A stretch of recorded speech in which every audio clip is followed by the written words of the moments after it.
ওই বেলাটা কত রকম লাগে ওই পাঁচটা বলবে তোমার এই বান্দা আমার গায়ে হেঁটে হেঁটে ভালো ভালো কাজগুলোতে বাধা দিয়েছিল।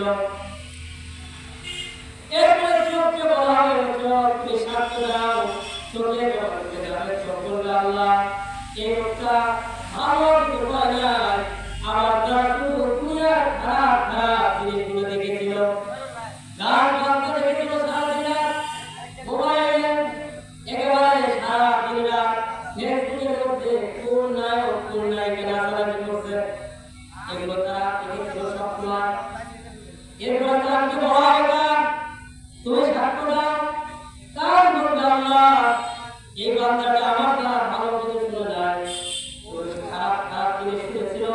তোমার তাফসীরে কোরআন মাহফিলে আয়োজন যখন হয়েছে তখন এ বান্দা সেখানে যায় না, কিন্তু গান বাজনা আয়োজনে এই লোকটা সব সময় গান বাজনা শুনেছে, সব সময় তাফসীর মাহফিলে বিরোধিতা করেছেন, কিন্তু তাফসীর মাহফিলে যায় না, কোরআনের কথা শুনে নাই, সব সময় গান বাজনা আর সিনেমা শুনতো।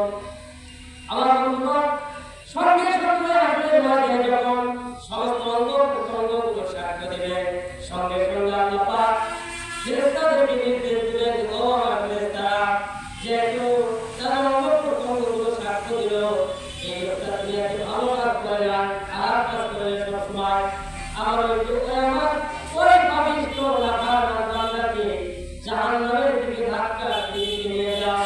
সূরা জুমারের 2 আয়াতে বলেন ওই কাফের মধ্যে আসলে ময়দান থেকে ধাক্কা দিতে দিতে জাহান্নামের দিকে যখন নিয়ে যাওয়া হবে, জাহান্নামের দিকে সামনে নিয়ে যাওয়ার পরে ওই জাহান্নামের কারণ বলবে বেটা কেন জাহান্নামে আসলি, কেন জাহান্নামে আসলি, এই জাহান্নাম কতটা ভয়ানক, এই জাহান্নাম কতটা কষ্টকর, কতটা অসহায় জায়গা, তোমার কাছে কি কোনো নসিহত যায় না, তোমার কাছে কি কোনো সতর্ককারী বান্দা যায় না, তোমার কাছে কি কোনো আবহাওয়া যায় না, এই জাহান্নামের কথা কি তোমাকে কেউ বলে না, দুনিয়াতে ভালো কাজ করলে কি হবে, অন্যায় কাজ করলে কি হবে, এই জাহান্নামের আযাবের কথা কি তোমাকে কেউ বলে না। আল্লাহ পাক বলেন সঙ্গে সঙ্গে ওই কাফির লোকদের কলবালা যে আমাদের কাছে বলে গিয়েছিল, রসুল গিয়েছিল, আলেম ওলামা গিয়েছিল, আলেম ওলামারা দিন রাত তারা জাহান্নামের কথা আমাদেরকে বলেছে, জান্নাতের কথা বলেছে, ভালো কাজ করলে কি হবে, খারাপ কাজ করলে কি হবে, কিন্তু আমরা তাদের কথা বলতো, ওই আলেমদের কথা বলতো আমরা জীবনযাপন করি না। আমরা বলেছিলাম এগুলো আলেমদের হলো বানানো ইচ্ছা কাহিনী, এরকম আছে না। আজকে যখন তাফসীর মাহফিল থেকে যখন মানুষদেরকে যখন জাহান্নামের কথা যখন বলা হয়, জাহান্নামের পথ থেকে ফিরে আসার কথা বলা হয়, তখন মানুষগুলো বলবে জাহান্নামের কথা শুনতে সে অনেক দিন আগে থেকে, কিন্তু জাহান্নাম কেমন এটা তো আমরা দেখি না। আমার ব্যাপারে জাহান্নামে যেতে হবে না, মানুষকে জাহান্নামে যেতে হবে না, জাহান্নামে যাওয়ার আগে হাসপাতালে যাওয়া যায় কেমন অবস্থা তৈরি হবে জানেন, মানুষেরা যখন 50,000 বছর যখন হাসপাতালের ময়দানে যখন দাঁড়ায় থাকবে, ওই আরশে আসবে, আরশের উপরে যখন সূর্যের বাতি দিয়ে যখন নামতে হবে, হাসপাতালের ময়দানগুলো যখন তামার মতো যখন গরম হয়ে যাবে মাটি, সমস্ত মানুষগুলো চিৎকার করবে, কান্না করবে, বাঁচাও বাঁচাও, কে বাঁচাবে, হাসপাতালের ময়দানে সমস্ত মানুষগুলো বিচার হওয়ার জন্য করে বিচার করার জন্য চলে যাবে হযরত আদম আলাইহিস সালামের কাছে। আদম আলাইহিস সালামের কাছে যাওয়া বলে আমাদের পিতা আমাদের জন্য করে সুপারিশ করুন, আল্লাহর কাছে সুপারিশ করুন, আমাদের বিচার হয়ে যায়। এই হাসপাতালের ময়দানে উত্তপ্ত গরম সহ্য করতে পারতেছি না, হযরত আদম আলাইহিস সালাম বললেন আমি আজকে আল্লাহর সঙ্গে কথা বলতে পারবো না, কারণ আল্লাহ রাব্বুল আলামিন জব্বার কাহার যে আগামী অবস্থায় কিয়ামতের ময়দানে তিনি বিচার করার জন্য বসে আছেন, আল্লাহর সামনে তারা কথা বলার মতো আমি সামর্থ্য নেই। হযরত আদম আলাইহিস সালাম বললেন তোমরা চলে যাও, আমার কাছ থেকে দূরে চলে যাও, কারণ আমি নিজেও দুনিয়াতে অন্যায় করেছিলাম, জান্নাতে অন্যায় করেছিলাম, জান্নাতের ভিতরে যখন আল্লাহ রাব্বুল আলামিন যখন আমাকে সিদ্ধ ফল খাওয়ার জন্য যখন নিষেধ করেছিলেন, কিন্তু আমি আল্লাহর বিধান মানতে পারি আল্লাহ বিধান বাদ দিয়ে আমি নিষিদ্ধ ফল খেয়েছিলাম, সুতরাং আমি কিছুই করতে পারবো না তোমার চলে যাওয়ার কারণে। আসলে আমাদের সমস্ত মানুষগুলো ফিরে চলে আসবেন। আসলে আমাদের মানুষগুলো ফিরে আসার পরে তারা সবাই চলে যাবে হযরত নূহ আলাইহিস সালামের কাছে।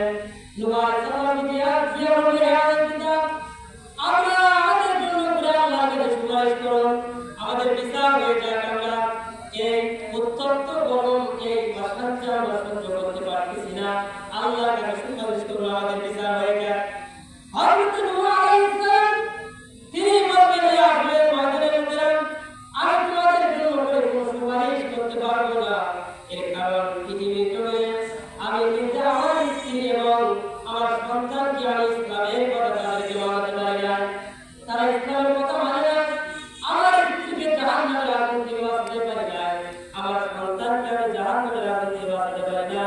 সুতরাং আজকে আমার সঙ্গে আল্লাহ পাক কি ব্যবহার করবে আমি জানি না, তোমরা আমার কাছ থেকে চলে যাও, আমি কিছু বলতে পারবো না। হাসরের ময়দানের মানুষগুলো সবাই চলে আসবে। সমস্ত মানুষগুলো এবার চলে যাবে জাতির পিতা হযরত ইব্রাহিম আলাইহিস সালামের কাছে। হযরত ইব্রাহিম আলাইহিস সালামের কাছে যাওয়ার পরে হাসরের লোকেরা বলবে, আমাদের পিতা, আমাদের জন্য আল্লাহর কাছে সুপারিশ করুন, আমাদের বিচার হয়ে যাক, আমরা এই কষ্ট সহ্য করতে পারতেছি না। হযরত ইব্রাহিম আলাইহিস সালাম বললেন, হে হাসরের ময়দানের মানুষেরা, আজকে আমি হাসরের ময়দানে তোমাদের জন্য কিছুই করতে পারবো না, তোমরা আমার কাছে চলে যাও। হাসরের মানুষেরা সব মানুষগুলো চলে আসবে, চলে আসবে। আসার পরে হাসরের মানুষেরা সমস্ত মানুষগুলো চলে যাবে হযরত ঈসা আলাইহিস সালামের কাছে। হযরত ঈসা আলাইহিস সালামের কাছে গিয়ে বলবে, হে আল্লাহর নবী, আপনি তো আল্লাহ তাআলার পক্ষ থেকে বিশেষ এক নিয়ামত, আপনাকে আল্লাহ তাআলা পিতা ছাড়া দুনিয়াতে জন্ম দিয়েছিলেন। সুতরাং আল্লাহ আপনার কথা ভালো শুনবেন, আপনি আমাদের জন্য করে সুপারিশ করুন, আমাদের বিচার হয়ে যাক। হযরত ঈসা আলাইহিস সালাম বলবেন, আমি তো পারবো না, আল্লাহর সামনে তো দাঁড়াতে পারবো না, কারণ পৃথিবীর লক্ষ লক্ষ ইহুদিরা, লক্ষ লক্ষ কাফের মুশরিকেরা, ইহুদি খ্রিস্টানেরা আমাকে আল্লাহ ছেড়ে বলেছে। আজকে আমি জানি না আল্লাহ তাআলা আমাকে কি করতে পারে, আমি জানি না। কারণ আল্লাহ তাআলা আমাকে যদি বলে, দুনিয়াতে কি আমল করেছিলে যে তোমাকে আমার দিয়ে ভালো জবাব দাও, জবাব দিতে পারবে। হযরত ঈসা আলাইহিস সালাম বলবে, হাসরের ময়দানের মানুষেরা, আমি কিছুই করতে পারবো না, আমি আল্লাহর সামনে দাঁড়াতে পারবো না। তবে তোমাদেরকে একটা পরামর্শ দিতে পারি, আজকে হাসরের ময়দানে তোমাদেরকে কঠিন আযাব, কঠিন বিপদ থেকে বাঁচানোর জন্য একমাত্র আল্লাহ